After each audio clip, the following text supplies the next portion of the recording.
ನಿಮ್ಮ ಸತ್ಯ ಯುನಿಲೆಟ್ ಅಲ್ಲಿ ಫುಲ್ ಮೂನ್ ಸೇಲ್ ಮೇ 31 ಒಂದಿನ ಮಾತ್ರ. ಸತ್ಯ ಯುನಿಲೆಟ್. ಬಿಡದಿ ಟೌನ್ಶಿಪ್ ವಿವಾದ ಈ ವಿಚಾರಕ್ಕೂ ಗೃಹ ಸಚಿವರು ಪ್ರತಿಕ್ರಿಯೆಯನ್ನು ಕೊಟ್ಟಿದ್ದಾರೆ. ಕಾನೂನು ಸುವ್ಯವಸ್ಥೆ ಹದಗೆಟ್ಟಿದೆ ಅನ್ನುವಂಥ ವಿಚಾರಕ್ಕೆ ಸಂಬಂಧಪಟ್ಟಂತೆ ಒತ್ತಾಯಪೂರ್ವಕವಾಗಿ ಬಿಡದಿಯಲ್ಲಿ ಭೂಮಿಯನ್ನು ರೈತರಿಂದ ಕಸಿದುಕೊಳ್ಳೋದಕ್ಕೆ ಸಾಧ್ಯವೇ ಇಲ್ಲ ಅಂತ ಪ್ರಿಯಾಂಕ್ ಖರ್ಗೆ ಹೇಳಿದ್ದಾರೆ. ನಾವು ಯಾವತ್ತೂ ಕೂಡ ಆ ಥರ ಮಾಡೋದಿಲ್ಲ, ಮಾಡೋದಕ್ಕೂ ಹೋಗುವುದಿಲ್ಲ. ರೈತರು ಸ್ವ ಇಚ್ಛೆಯಿಂದ ಭೂಮಿಯನ್ನು ಕೊಡ್ತಾರೆ ಎನ್ನುವಂಥ ವಿಶ್ವಾಸ ಇದೆ ಅಂತ ಗೃಹ ಸಚಿವರು ತಿಳಿಸಿದ್ದಾರೆ.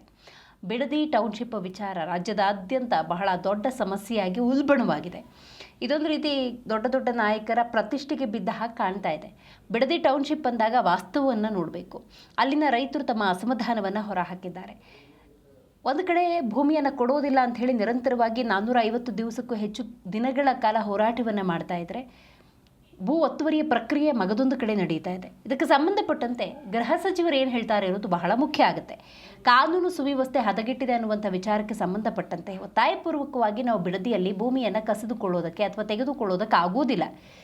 ಯಾವತ್ತೂ ಆತುರ ಮಾಡೋದಕ್ಕೂ ಆಗೋದಿಲ್ಲ. ರೈತರು ಸ್ವ ಇಚ್ಛೆಯಿಂದ ಭೂಮಿಯನ್ನು ಕೊಡಬೇಕು. ಕೊಟ್ಟಾಗ ಮಾತ್ರ ಇಂತಹ ಪ್ರಾಜೆಕ್ಟ್ಗಳು ರನ್ ಆಗೋದಕ್ಕೆ ಸಾಧ್ಯ.